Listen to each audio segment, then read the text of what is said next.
Olá, meu nome é Ney Maria, eu sou fisioterapeuta e hoje eu quero conversar com você sobre hipersexualidade do nosso paciente idoso. Vamos falar de uma forma mais clara, compulsão sexual do nosso paciente idoso que tem uma doença neurodegenerativa. E aí eu poderia abrir o leque para você, não só das demências, mas também da doença de Parkinson, mas também de uma doença vascular, um acidente vascular encefálico. Então, muitas vezes, nós todos temos dificuldade de conversar, de falar a verdade. Às vezes eu creio que essa vergonha de contar a verdade, de expor a verdade, é uma proteção do cuidador, do profissional e uma proteção para aquela pessoa que nós cuidamos. Mas é muito importante a gente começar a pensar em falar. Porque às vezes aquela pessoa que está tendo a compulsão por sexo, ela precisa de ajuda. Mas o pior é quando essa compulsão vai afrontar você, vai machucar você e você também vai começar a sentir na sua mente, no seu corpo, um outro tipo de doença. Então, você pode sim chegar a um momento onde você pode ficar depressivo, onde você pode se sentir triste, onde você pode se sentir angustiado por causa dessa situação. Hoje a gente vai ficar fechado na compulsão sexual.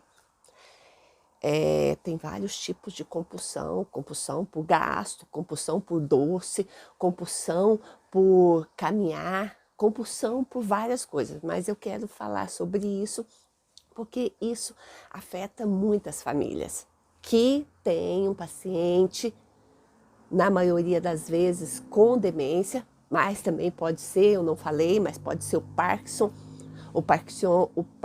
como o parkinsonismo pode evoluir para uma demência, e aí acontece esse fato. Mas tem outro fato. Às vezes aquela mulher ou aquele homem, mesmo antes de ter um diagnóstico de uma doença neurodegenerativa, ele já tinha uma hipersexualidade. Então, vamos trabalhar isso. E o que é uma hipersexualidade? É uma ativação numa determinada parte do cérebro. Essa parte do cérebro é na área pré-frontal, que está relacionada com o nosso sistema límbico.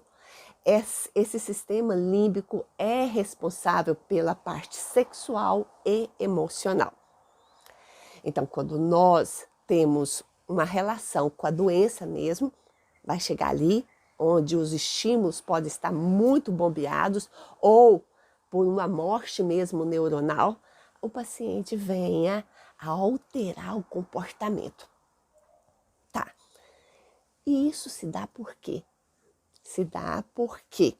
Porque o paciente se encontra numa situação onde ele busca, naquele momento, onde a patologia dá a ele consideração que ele tem que resolver, mas que acaba que ele pode gerar um desconforto para muitos. Quem que pode sentir esse desconforto? Geralmente o desconforto ele se dá na família, principalmente com os familiares. Eu vou dar 3 exemplos que eu já escutei, que foi vivenciado. Primeiramente, de uma senhora idosa. Ela se apaixonou pelo cuidador. Mas ela não se apaixonou só pelo cuidador. ela se apaixonou pelo médico, todos os homens do sexo masculino ela se apaixonou. Consequentemente, ela perdeu a vergonha. Geralmente, muitos pacientes ficam desinibidos. E aí, o cuidador chegava e ela ia para tocar ele. Ela provocava ele. É um dos casos. Mas vamos falar agora do lado masculino. Existem pacientes idosos do sexo masculino que não têm mais ereção, não têm mais atividade física, mas podem ter essa hipersexualidade desencadeada tanto pela doença ou por algum outro medicamento. E aí, uma senhora veio me contar que mesmo ela sendo uma idosa e ele também sendo um idoso, ele começa a ir no quarto dela de madrugada. E ela tem jogo de cintura, ela sai, mas o que acontece? Ela se sente muito mal. Ela se sente muito mal de sair, mas ela se sente muito mal que a palavra que ela falou para mim é que quando ele fica nessa relação, ela se sente como se estivesse sendo estrupada. E se essa pessoa se sente tão incomodada, vai gerar um dano no psicológico dela.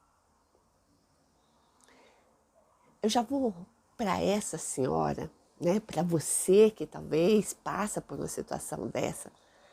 É necessário que nós tenhamos capacidade de conversar. Primeiramente com a família, com os filhos. Ela teve essa coragem, conversou com os filhos. Mas depois precisamos sim ter a capacidade de procurar ajuda do médico. Porque se estiver relacionado com o medicamento, o médico vai alterar o medicamento. Se você também está precisando de medicamento para acalmar, vai ter essa necessidade de também te passar medicamento. Mas precisa ser avaliado por um médico. Às vezes, quando a pessoa está sozinha no pedaço, cuidando sozinha, ainda acontece isso, ainda a gente precisa tomar outras atitudes que talvez sejam coerentes. Eu vou te falar uma outra situação. Foi me relatado que uma filha que depois de muitos anos encontrou o pai novamente. E o pai teve acidente vascular encefálico, depois foi diagnosticado com demência e ela passou a cuidar sozinha. Ela é casada, ela já tem netos. Só que ela trouxe esse pai para dentro de casa, um homem que estava ausente por muitos anos. E ela começou a cuidar. Aí o fato é que quando o esposo saía para trabalhar e ficava ela e a netinha, acabava que o pai, por causa da doença, por causa da demência, começava a buscar uma intimidade com ela, como se ela fosse a esposa dele.